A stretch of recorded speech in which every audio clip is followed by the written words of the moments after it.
M മുകുന്ദന്റെ തൂലികയിലൂടെ പിറന്ന ഓരോ അക്ഷരങ്ങളും വായനക്കാരന്റെ മനസ്സിൽ മയ്യഴിപ്പുഴ പോലെ ഒഴുകുകയാണ്. അദ്ദേഹത്തിന്റെ ഡൽഹി സൗന്ദര്യത്തിന്റെയും വേദനിപ്പിക്കുന്ന ചില യാഥാർത്ഥ്യങ്ങളുടെയും ഒഴുക്കാണ്. 1943 പള്ളൂർ എന്ന ചെറിയ പട്ടണത്തിൽ ജനിച്ചു വളർന്ന രാമുണ്ണി മാസ്റ്ററുടെ മകൻ അരവിന്ദൻ തന്റെ സർട്ടിഫിക്കറ്റുകളും മൃഗം എന്ന താൻ വരച്ച ചിത്രത്തിന്റെ പ്രശംസാപത്രവുമായി ഡൽഹിയിലേക്ക് വണ്ടി കയറുന്നു.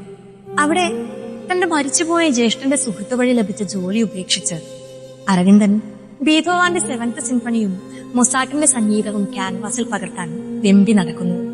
ആ വെമ്പലിനിടയിൽ അരവിന്ദൻ തന്നെ സ്വയം ഒരു സിംഫണിയായി മാറുകയാണ്.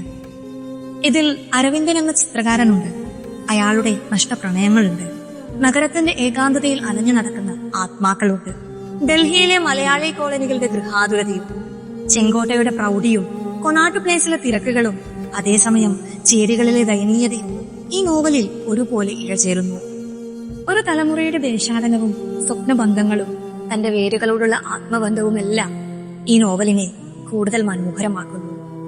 ഇതിൽ ഡൽഹി കേവലം ഒരു കഥാപശ്ചാത്തലമല്ല, കഥാപാത്രം തന്നെയാണ്. നഗരം മാറുന്നതിനനുസരിച്ച് കഥാപാത്രങ്ങളും മാറിക്കൊണ്ടേയിരിക്കുന്നു.